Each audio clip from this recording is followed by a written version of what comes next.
Thanks for coming on board. I appreciate it.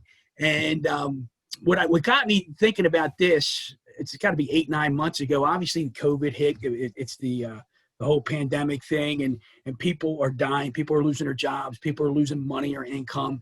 And the focus on television, on the media, has always been COVID, COVID, COVID.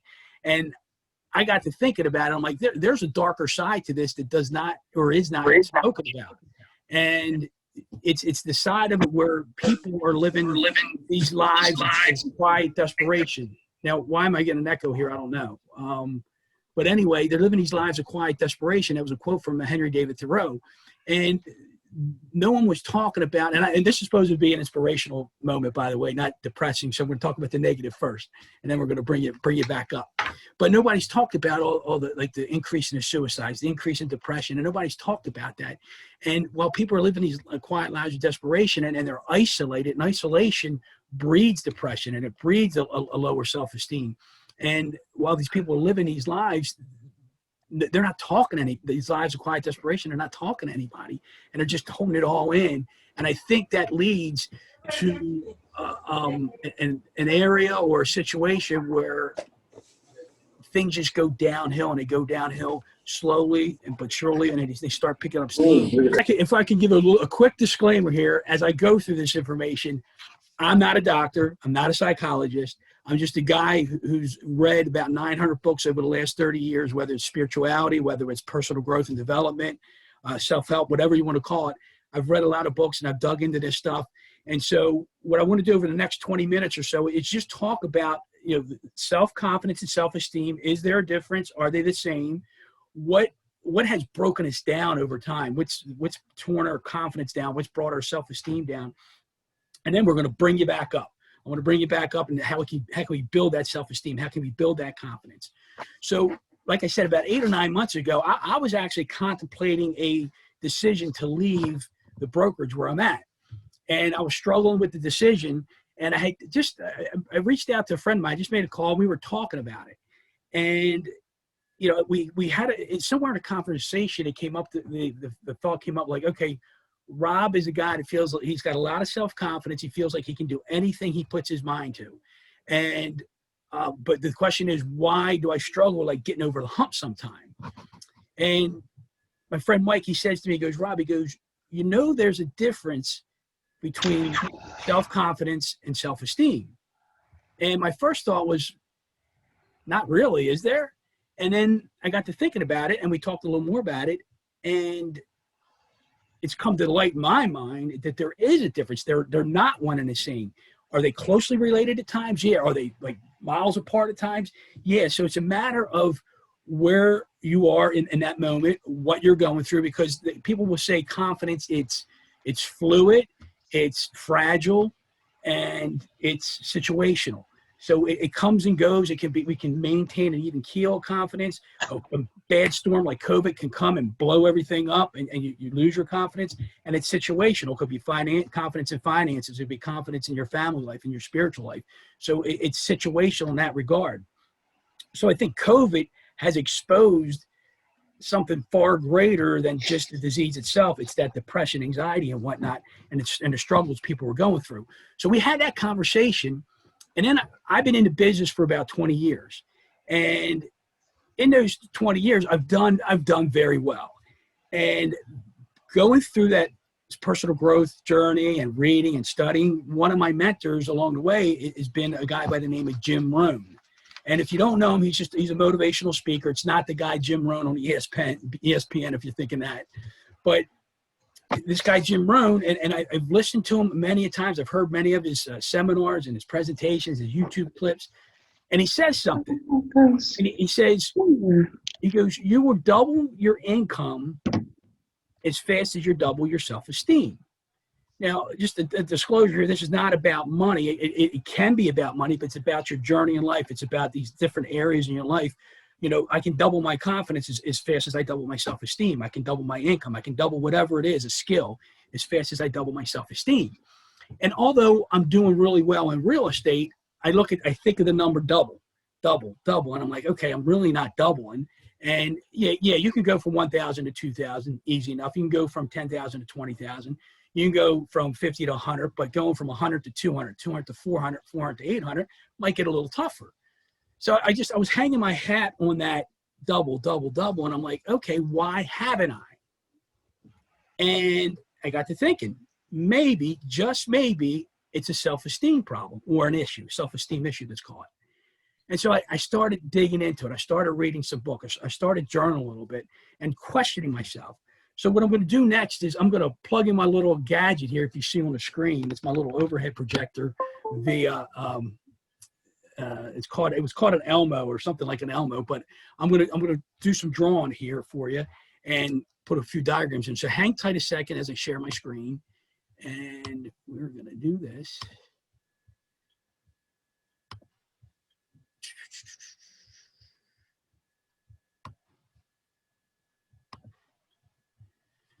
Can you guys see the screen okay? You guys there? Oh, you're all Yes, muted. we can see it. Somebody give me a thumbs up. Can you see the newspaper? I can see it, Rob. Yeah, I see it. So what I want to take you through here is just a little diagram and a chart of what I've been thinking about and journaling about over the last 6 to 8 months. So I talk about self-confidence,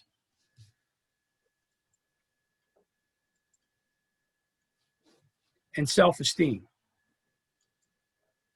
Are they the same? Or are they different? So let's talk about self-confidence first. Self-confidence is really a belief in your abilities, what you're able to do. So I have the ability, I've done really well in real estate, so I can sell real estate at a high level. I have a lot of self-confidence in that. I'm 5'8". I don't have the ability to dunk a basketball. So I don't have a lot of confidence in my ability to dunk a basketball. Now, self-esteem is another thing. So self-esteem is a sense of worth. How do you feel about yourself? Do you feel good about yourself? Do you feel a sense of fulfillment? It's a sense of worthiness. It's really, the definition is confidence in your self-worth. That's when I looked it up. It's what it said. So I said, okay, confidence and self-esteem, they are related in some capacity. So I looked at the self-confidence and self-esteem piece, and I thought to myself, okay, I could have a high level of self-confidence and really not feel good about myself or where I am in my life, and I still will do okay because I have a lot of self-confidence in what I do or who I am. I could also have a high self-esteem. I could feel really good about myself, but I might not have a lot of confidence in my ability to accomplish a task. So I could still get things done just because I feel good about it, or I feel good about me, I feel worthy of me or where I'm at. But I think the key here is if I have a high level of self-confidence and a high level of self-esteem, then you can look at it and say, man, the world is your oyster. The world is my oyster. The world is your oyster. What do you want in life? So if you feel like you're struggling with the self-confidence and you feel good, where can you work in this area? And if, again, you feel you're really good here with your confidence, you're struggling here, how do I build myself up here? So I'm going to take this a step further, and I'm going to do SC for self-confidence and SE for self-esteem, okay? I'm going to take that a step further. So we can have a high self-esteem or a low self-esteem. We could have high self-confidence or low self-confidence. I do believe on the low self-esteem angle, I want to talk about the difference between low self-esteem and humility, okay? Low self-esteem, okay? And I believe there's a really fine line here, because we could not feel real good about ourselves, and we can try to be humble in the same breath. And I think sometimes if we get to a point where we're too humble, and I don't know if that's such a thing. Can you be too humble, thinking about others more than yourself? Maybe, maybe not. But you got to ask yourself the question between low self-esteem and humility. Humility is thinking of yourself less, and low self-esteem is thinking less of yourself. So there's a difference there, but I think there's a fine line that we cross if we can put others first, but if we put them first at the detriment to the fact that we don't feel good about ourselves, then are we really being humble, or are we really just saying, I'm thinking less of myself? So I think of the word self-confidence, self-esteem, low self-esteem, and humility, and then I'm going to bring the word ego into the equation. So we can have a high self-confidence and I'll say a high ego, but if it's a high ego that's too high, it could border on the line of arrogance. I'm better than you. You might think I'm better than everybody else. You put yourself on this pedestal thinking you're better than anybody out there. And people know what that is. It's common sense. It's logic what that is. But I think what people don't think about sometimes is that there's a lower sense of ego. And what does that look like? So I was listening to a podcast with the author of Think Like a Monk. His name's Jay Shetty, and he was doing a podcast with Ed Milet. And he was talking about just this subject. And I was like, I've never heard of a low ego. And I got to thinking, wow, a low ego could be related to a low self-esteem.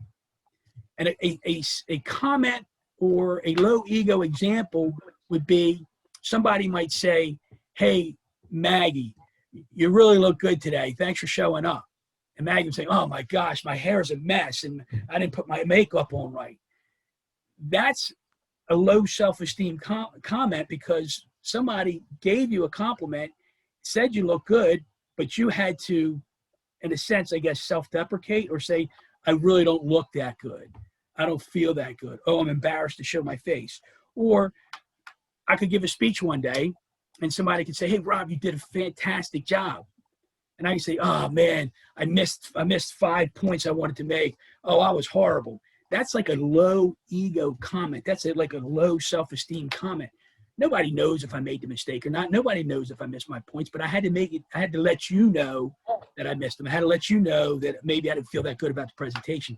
So that's a lower end ego thing. So we're dealing with confidence, self-esteem, low self-esteem versus humility. The ego, whether it's a low ego or high ego, where are you in all this? And I know this can sound confusing, but as I dig and dig and dig into this stuff, and my point in sharing this with you tonight is one, just to share it, but two, to get you to think about it, to get you to think about it, because I'm thinking about it more and more as the days go on. I may make a comment sometime tonight, and I'm like, oh, I'll say something like, wow, was that a low self-esteem comment, or was that a low self-confidence comment? Was that a high self-confidence comment? When I say things, where's it coming from? So when it's a low self-esteem comment that may come out, where does that come from? Is that from my childhood? Is that from coming up growing up in a bad environment? Where is it coming from? So as I go a little further in this conversation here tonight, I want you to think about this stuff here, this arrogance, this self-confidence, this esteem, humility, and ego, low self-esteem. Think about these pieces. And as you're going through your day, going through your life, where are you with this stuff? Like you could have a high self-confidence in your business, but you could have a low self-confidence in your finances. In fact, it was Jim Rohn. He was a great orator. He was a great motivational speaker, but he was a horrible businessman. So he didn't have a lot of confidence in his business acumen, but he had a great amount of confidence in his ability to connect and inspire people. So just, you got to think about where you are in that moment. So that's this piece here. What I want to talk about next is what has caused us to lose our confidence or even to gain our confidence. What's caused us to lose it? What's caused us to have a lower self-esteem? And some of those things that come to mind, so I'm going to put confidence here, and I'll put esteem here. So as I said earlier, they could be very similar, and they could be spread very far apart. And when I think about the confidence piece, okay, what tears that down? One of the biggest things that can tear your confidence down is comparing and competing with others. If I'm comparing, competing with others, and say Debbie is a great realtor, she's doing 200 deals a year, and I'm doing 100 deals a year, do I lose confidence in my ability to do those 200 deals a year? I don't know. Or that comparing and competing can also affect your self-esteem. She might be doing 200, I might be doing 100, and I might be saying, oh my God, I'm not worthy of that. I'm not worthy of being a successful realtor. So I think the two are similar there. Where there could be some differences, like self-esteem, if you're in an environment where people are always critical of you, the person who's being critical all the time, that person could suffer from a low self-esteem. Some other things come to mind to generate low self-esteem. You might have a stressful life. You might have a struggle with finances. And if these things are constantly coming at you and over again, it could lower your self-esteem. You may have had a poor performance in school or an athletic activity over time, and you just don't feel good about yourself. But that poor performance could also come over here in confidence. If I've struggled in making my jump shots in basketball over the years, but I'm a pretty good ball handler, and somebody says, Rob, you got to start shooting all the time. I'm like, my history says I don't shoot well. My history says I might suck at shooting. So my confidence is going to be low in taking the jump shot. It might be high in being the point guard. So I think poor performance can fall under both. The other thing from a self-esteem standpoint, you might have consistent medical problems, and it's hard to get over that. So it's wearing on you and wearing on you. Another thing here is social media. Social media, I think, falls in both of them. And why do I say that? One of the things that happens in social media, we all get on Facebook, we all put a comment, we all put a remark on there, and I think it happens more so. Well, I could be wrong here. My guess it happens more so in the younger generation. But we put a comment on, and then all of a sudden we're looking like every 5 minutes. Did I get a like? Did I get a like? Did I get a like? Did I get a comment? And you might put a comment, like we could be in a group. So there's some of us on this call here today that we're in this real estate group. It's called the White Hats, and I could have put a remark on there, and I could get two comments or 2 likes on it, and then I could see Carol put a comment on there, and she could get 100 comments or 100 likes, and all of a sudden I bought into that. I bought into that, comparing me to her and how many people respond to her versus me, and I could give me a sense of lower self-worth. Social media, on the other side, in the confidence end of it, you could be somebody could be putting things on Facebook or LinkedIn with all their high achievements and all their successes, and you're seeing it and you're seeing it and you're seeing it, and you're like, man, I'm just not that good at that business. I'm not as good a realtor as that person, and it could give you a lower shot to your self-confidence. So we got to be aware of these 3 pieces working in conjunction with confidence and self-esteem. Now, I guess from a self-confidence standpoint, you might not have the natural ability to do something. That should not affect your self-esteem. If I don't have the ability to dunk a basketball, that should not affect how I feel about myself. If I don't have the ability to swim 100 yards without put my feet on the ground, that should not affect my self-esteem. So your natural ability is going to be more in this column of self-confidence. So what else can affect your confidence? Maybe your friends and associates. That can also affect your confidence and what your abilities are, because you have an ability and you compare and compete with a friend or a neighbor or an associate, and you all of a sudden, like, it'll lower your self-confidence. That can also fall on your self-esteem. So this is where I think they're close, but some of them, they're far apart. So the other thing that happens, and I think this is a matter of confidence and self-esteem, is 3 lies that we buy into as men and women. Now, I went on a seminar years ago, and Joe Urban had spoke to us, and he talked about learning how to love and be loved. And what happens is, in this world of social media, in this world of advertising, we buy into this, as guys, we buy into these lies of the ball field, the bedroom, and the billfold. And what that means is, if I don't have enough money, if I'm not an athlete and can conquer the field, and if I don't if I'm not able to get women at will, then I'm not a man. Then that could shake my confidence.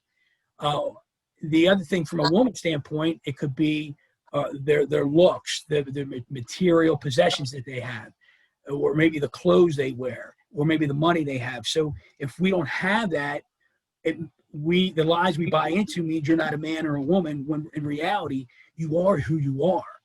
And the idea is the three lies get us caught up into the comparing and the competing. And we got to stay away from that. And we end up believing something that's not true. We believe a story that's not there. We tell ourselves a story that's not accurate. So these are some of the things that can tear us down. In reality, what we want to do, we want to be built back up. And I'll tell you, from an self-esteem issue, I got in this business 20 years ago. And about 18 years ago, I started doing these business mixers. And what would happen is I would invite people to this restaurant, and I would do a 2-hour event. And what would happen is that the first one, I had like 41 people come. And so I'm like, this is great. This is cool. I'm very successful with this. I can't wait to do the next one. I'm going to have 50 people. I'm going to have 60 people. And what happened is that first one I did, I had 41 people come to. I never had more than 41 come again to about 2 years ago. So the next one, it was 37. The next one was 35, then 25. I had as few as 13. And I got to the point where I said to my business coach, I said, you know what? I'm not doing these business mixers anymore. And she's like, why? I said, because people just don't see the value in it. They're not coming. And she looked at me, or she said to me, she goes, is it that you think people don't see the value in it, or you're not valuing yourself? You're not valuing the people that are there. So I was judging my own self-worth on the amount of people that were showing up. And in doing that, I can create a low self-esteem environment for myself. So even when I wrote my book, I wrote this book, it got published a year and a half ago, or a year and 3 months ago, I guess I should say. And I started writing the book in 2005. And I wrote a chapter, and I didn't think I was good enough. I didn't think I was smart enough. I didn't think anybody was going to read my material. And those comments right there are low self-esteem comments. Was I confident in the fact that I could do it? I knew I had it in my head. I knew I had the material. I wasn't any good in English and reading and writing when I was in school, but I knew I had something in me, but I just didn't feel worthy of it. And I went at it again in 2009. Same result. I didn't feel worthy enough, didn't feel good enough, didn't feel like anybody was going to want to read my material. And then I just started coaching myself along. And I'm like, Rob, you can do this. You have the ability to do this. You just got to start. I'm not going to be the greatest writer to begin with. And that's why they have these people called editors and publishers. They help you. And so I paid for that. And I ended up putting out a book, which, in my opinion, I think turned out to be pretty good. Now, you guys can all buy it and read it if you like. I'd love you to do that. You can go to my, and that's not a plug for it, but you can go to my website, robcommodoreauthor.com, and order it if you like. But so what I want to share with you is, okay, I talked about the difference between self-confidence and self-esteem, talked about the similarities, talked about what's been breaking us down over time. Now I want to build us back up. We want to restore it. We want to restore our confidence and our self-esteem. How are we going to do that? Okay, so from a confidence standpoint, I think things we need to do is we need to reflect. We need to reflect on our lives, on our achievements. We need to reflect on all the good things that have happened in our lives. We need to reflect on our strengths and abilities. And when we lean into those, so reflect and lean into strengths and abilities, then we will start building some confidence. If we start out with small goals and have little successes along the way, and we acknowledge those successes, we're going to start building some self-confidence. And down here, what I like to share with you is this little circle of confidence.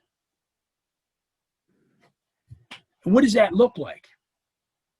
Okay, if I want to build my confidence up, and I have the first thing that's going to come to mind is I'm going to have an idea. And when I have an idea, I got to make a decision. Do I take action or not take action? to build confidence, we got to take action. And when we take action, we will succeed or fail. But that's not what's important. What's important is that we learn a lesson from whatever the outcome is. So you have an idea, you take action, you succeed or fail, you learn a lesson. From that lesson, you will learn a skill. You will adapt a skill. You'll pick something up from that on how to do what you did. And then from the skill, after the skill is developed, you will get results. You will get better results from where you started here. And once you get the results, assuming they're positive, you will develop confidence. So confidence is not something we're born with. It's something we develop over time. And it starts with the idea. We take action, succeed or fail, learn a lesson. We develop a skill. We have results. We develop confidence. And it just goes around and around and around and around. And that's the circle of confidence. So whenever we get this like idea in our minds and we want to question it and we want to doubt it, where does the doubt come from? The doubt could be over here in the self-esteem column. Maybe you doubt your ability. Maybe you doubt your worthiness. I don't know. That's up for you to decide. But then how do we build this up? How do we build that self-esteem up? And I think the first thing we have to do is appreciate who we are. Who are you? Appreciate who you are. Appreciate the gifts and abilities God's given you. And lean into those. So, I could be an athlete, but I'm probably I can't play the piano. So I lean into those abilities. I lean into that and not into playing. I can learn to play the piano, but I don't do it well. I don't do it at all right now. But you got to lean and appreciate your gifts and your abilities. You got to acknowledge those strengths. You got to acknowledge, again, who you are. Acknowledge yourself, appreciate your journey, acknowledge your journey, and you got to stop, or we have to stop comparing and competing. And when I say stop comparing and competing, I'm talking about stopping comparing and competing with others. I do believe we need to compare and compete with our own gifts and abilities. I think it's okay to do that. I think we should do that, as a matter of fact, because when you recognize and acknowledge your abilities and your gifts, then comparing, competing with that is like saying, where am I in relation to those gifts? Could I be further along? Am I taking action that buys into those gifts? Am I taking that action? If I'm not, I'm really not living the life I'm supposed to live. Another thing I would say, you have to challenge any negative self-talk. Challenge that. So there's going to be situations when you're ready to do something. Whether you want to write a book, play an instrument, whatever goal you might set. There's going to be negative self-talk that comes into your head. It's going to come in. It just does, and you have to challenge that negative self-talk. And what I like to say to myself, I coach myself in my own head. When I have an idea, when I have a thought, and I want to do something, and all of a sudden I get this negative energy in my head, or some doubt or negative self-talk, what I'll do is I'll say, hey, Mr. Negative Self-Talk, hey, Mr. Insecurity, thanks for coming in. Thanks for letting me know you're there. Now you can leave. So when something happens to us, we might have what's called a pity party. And it's okay to have that pity party, but you just don't want to stay there. You want to have a pity party, acknowledge it, and then move on. So acknowledge that insecurity, welcome it in, embrace it, acknowledge it, and then just let it go. Let it go and move on to the next thing. Some of the other things I do, and I think that are stronger, that can help, is affirmations. Now, people might say, okay, I am a millionaire, and maybe you're worth $1,000. Well, that's going to be a long time to get there. So you're not going to be a millionaire tomorrow. But affirmations are I am statements. I will just ignore you. No, can you mute yourself? If you're not muted, please mute yourself. Anyway, affirmations are I am statements. Like I might say, I am now I am on my way to deeper relationships with my wife and children. I am now a pure contemplative. I'm now on my way to a net worth of $1 million. I am statements or affirmations. You can meditate. I spend 10 to 20 minutes in silence every day. And it's just to get the junk out of my head and allow the good stuff in. You can read and listen to good stuff, whether it's CDs, whether it's YouTube clips, whether it's Audible books. You can read the books. You put the good stuff in. All these are like defense mechanisms to build to fend off the negative stuff and to build your positive self-esteem up. And the other thing I do is journal. And this has been really big for me in the last 6 to 8 months. So what I did back in September or July, September, whenever this started, July is when I started thinking about this whole self-esteem, self-confidence thing. And then I remember having a lot of tension, a lot of anxiety. And it was September 8th. I remember sitting down. I'm like, you know what? I got to put this stuff down on paper. I got to put this stuff, I got to get it out of my head and on the paper. And when I do that, I know I'm going to feel better about myself. So what I've been doing every day, I'm going to pull this out real quick. What I've been doing every day for the last 6 to 8 months is I've been a heavy dose of journaling. I've been spending anywhere from 5 to 15 minutes, depending on how I feel that day. And I just journal. I just journal about what happened the day before, what I thought about it, how I felt, and what's going on in my head. And I've been on that like white on rice. And when I do it, when I get to the end of it, I write myself an affirmation. And the affirmation is very simple. And it goes something to the effect, I am worthy, I am worthy, I am worthy. And I close my journal and I move on with my day. Because most of our problem with self-confidence and self-esteem is the fact that we might not think we're worthy of it. We might not think we're worthy of the success, of the abundance, of the awareness, of the knowledge and wisdom and love and peace and joy that comes our way. We might not think we're worthy, but when we tell ourselves that day after day after day, eventually we may start believing it. And so I don't know, I gave you some tips on, how to build your confidence up, how to build the self-esteem. I talked about, how it's broken down and then made the comparisons between the two. And as I said earlier, I'm not the doctor. I'm not going to give you a prescription, for this. If there is such a prescription, I know, there's antidepressants and anti-anxiety medications, but I think one of the biggest medications, the biggest cures to this whole piece is just being aware of it. And I'll end by sharing this story with you. So years ago, I had chronic back problems. Chronic. I was like, 20, 21, 22 years old. And I was waking up every day and my back was killing me. I went to the back doctor. I got massage therapy, shots of lidocaine, physical therapy, and nothing was working, nothing. And somebody puts a book in my hand one day, and the title of the book was Healing Back Pain, the Mind-Body Connection. And I'm like, all right, what's this bull crap I'm getting ready to read here? So I start reading, and it was boring. It was a lot of medical jargon. And as I was going to the doctor said to me one day, he said, Rob, he goes, I can't find anything physically wrong with you.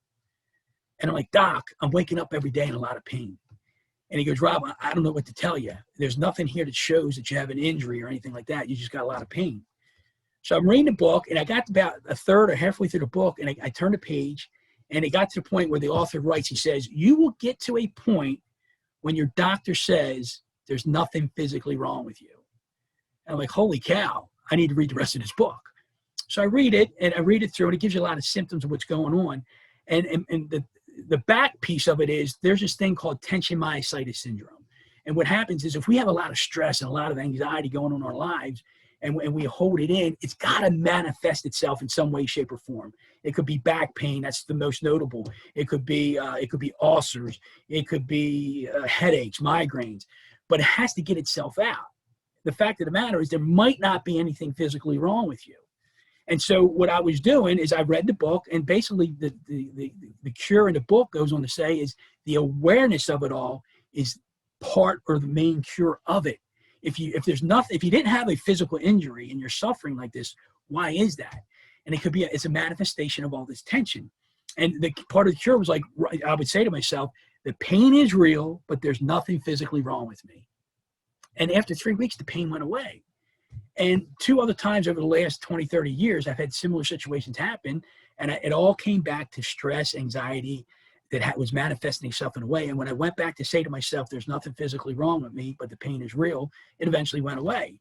And the reason I share that story with you is that you may have a lack of self-confidence. You may have a lack of self-esteem. And that negative self-talk might come in. And you could say, hey, I know you're there.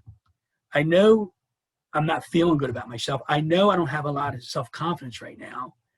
But just being aware of that, when you make a statement, when you do something, and then you say, okay, like I said earlier, thanks for letting me know you're there. Now you can leave. I'm not saying that is the cure. I think it helps. I think it helps to journal. I think it helps to have positive self-talk. I think it helps to acknowledge it. And we acknowledge it and we become aware of it. That gets us on the road to moving forward and maybe living a more fulfilling life and building up our confidence and building up our self-esteem. So thank you guys for coming on here tonight. Anybody want to shout out any questions? Somebody, Kitty Brown put on here, Dr. John Sarno. Yep, that's the book. That's the book I read. So good stuff. Anybody have any questions or thoughts or comments? Who is it, John Starden? John Sarno. It's in the chat. Sarno, thank you. Yeah. Any questions? Go ahead, Mel J. Go ahead. Yeah, no questions, but just really confirming your point there about pain at the end. So it's sort of when you think about it, we get a pain, we have our painkillers and stuff like that. The pain keeps coming back and forth over and over and over. And one of the things that we don't actually look at is what are the circumstances in our life? Are the things getting stressful for us in life? And is it starting to block us? So there's lots of things like you were saying that would be mentioned in that book, that those start to build up the, what's the right word? Toxins in our body. So stress increases toxins in our body, which then starts to attack our nervous system. So then once our nervous system is starting to be attacked, then that's where we start to have additional pains, and it tends to collaborate in certain areas, so i.e. your back or your hips or your neck or your head. So it's when we start to get these pains initially, it's like, is it something that we've actually done? Have we hurt ourselves? Or is it the stress and tension building up in our bodies in order to, that causes the pain, but because it's the toxins that are building up our bodies because of the stress. So, and thank you for sharing that, Mel J. And that, if you have that constant tension and that constant stress, that could lead to a lower self-esteem and lower self-confidence and things. So thanks for sharing that. Anybody else want to share?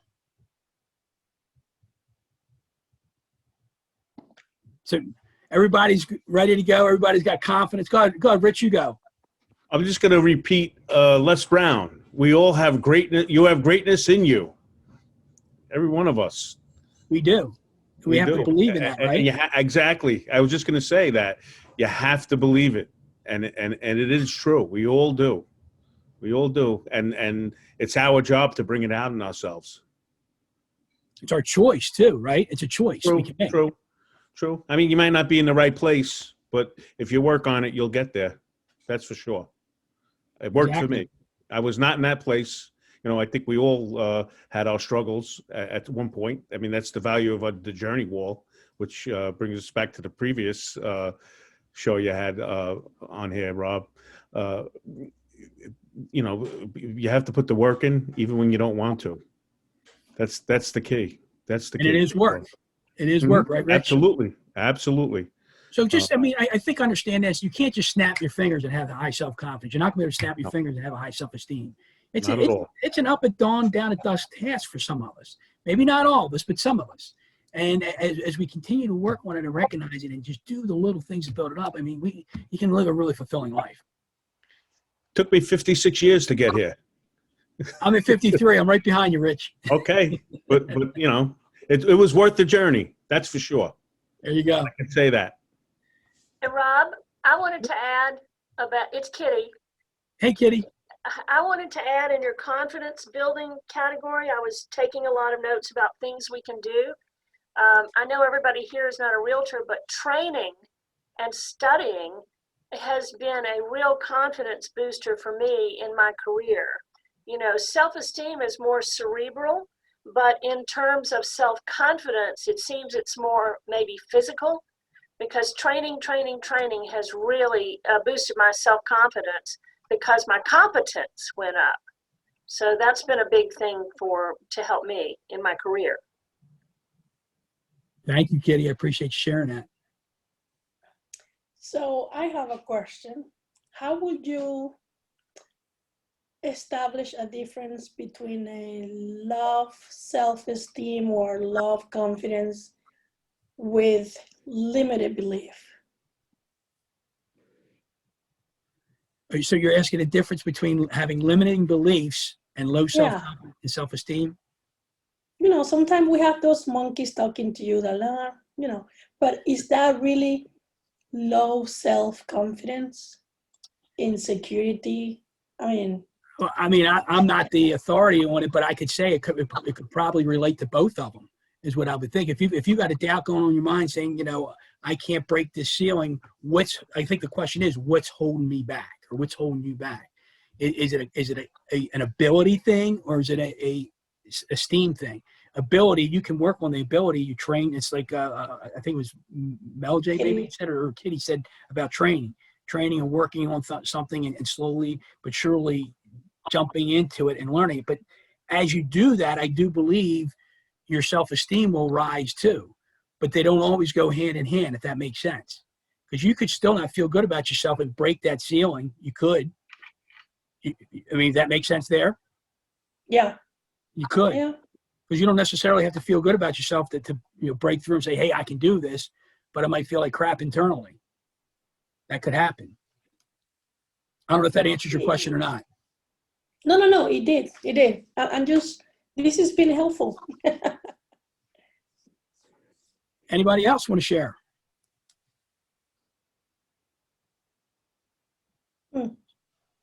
So my encouragement to you would be when you leave this call, whether it's tomorrow, next week, next year, a couple things. One, think about it. Just think about it. When you're having moments of insecurity or doubt, where's it coming from? Why is it there? Is it a self-esteem thing, or is it a self-confidence thing? What is it? Where's it coming from? And then just be aware of it. Just be aware of your self-talk. Be aware of what you're saying to yourself day in and day out. Be aware of what you're doing, what you could do, what you could train for. And if you don't have the confidence in your ability, you know you can do something to get there. That's easy. Just start going to work on it. I think the self-esteem is a little harder.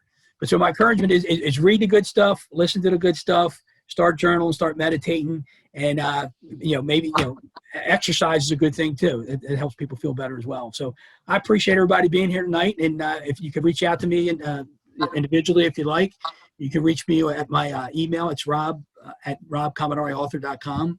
And you could also, if you want to go to the website and sign on there, you can do that as well. And that's robcommodoreauthor.com. So unless anybody has anything to say, man, I want to wish you all a good night. Thanks so much for being here. And Rob, go ahead, Judy. it's Maggie. Would you put your email in the chat? Because I'm driving and I have to capture it on the screen. Okay, Thanks. yeah, I'll put it in there now real quick. Thank you. You're welcome. Thanks for joining us, Maggie. Rob, was this recorded? Yes, it is. Okay. It's B. Hey, B, Bricker. how are you? Good to see you. Yeah, good to see you too, and thank you so much for the presentation. My pleasure. I can really relate. I appreciate you sharing that. It's transparency is a big part of it too, right? Oh, absolutely. Hey, Rob. Sure. Hey, it's Chris Scantemi. How are you? Hey, Chris, how are you, bud? Good. Hey, I'm out running right now, but I've been listening. One of the biggest things that I heard from you is, I think, the great idea I've already started is stop comparing yourself to others. I follow a lot of people on Instagram that are, athletes.